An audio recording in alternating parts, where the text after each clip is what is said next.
Friday, and I know that you guys like free stuff, so I figured I'd put you guys up on free game. So this dynamic this week did not come from sessions. It actually came from where I saw like 3 different memes on these spiritual pages saying you attract what you are, and then the comment section is what got me like, I should probably do this for Free Game Friday.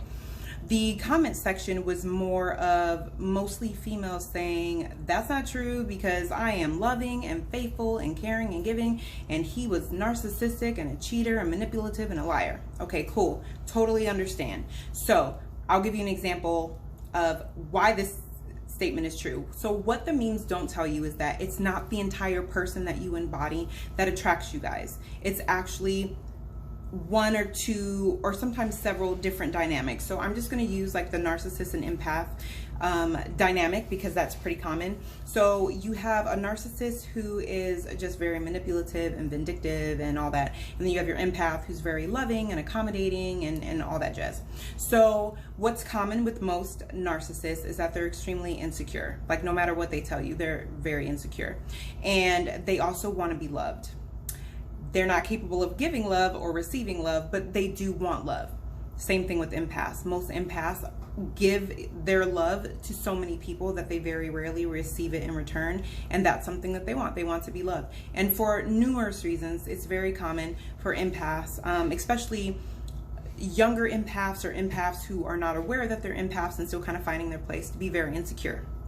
So that dynamic is what attracts the two, among other things. Okay, so what ends up happening is that the empath, wanting to be loved, she shows her love by, completely loving this narcissist with everything that she has in her, and showing this narcissist love because they've expressed to her that they have never been loved. And so narcissists, they want to be loved, but instead all they do is take. They take it, and then like at the beginning of the relationship, they'll love bomb just because they want that feeling so badly.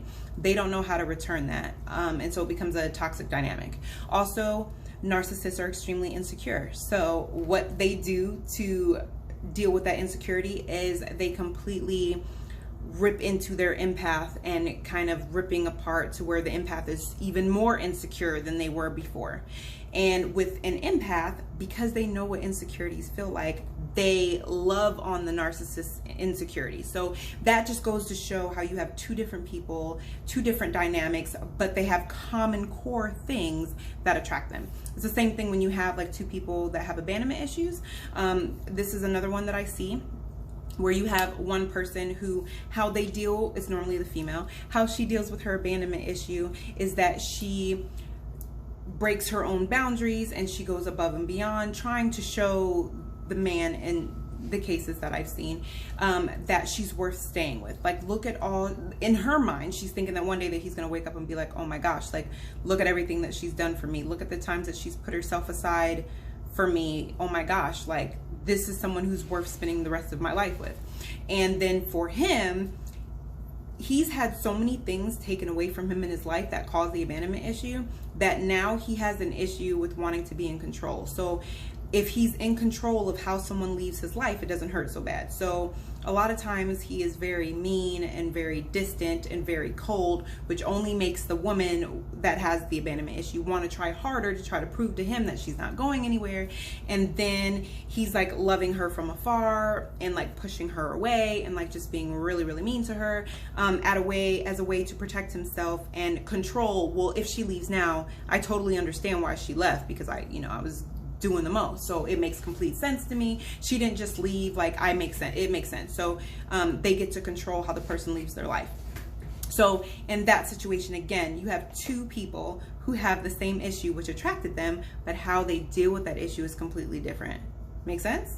All right, so that dynamic is completely true. I don't think I've ever seen a dynamic where I haven't been able to talk to 2 people and at least see what core issue attracted them, even if they're polar opposites.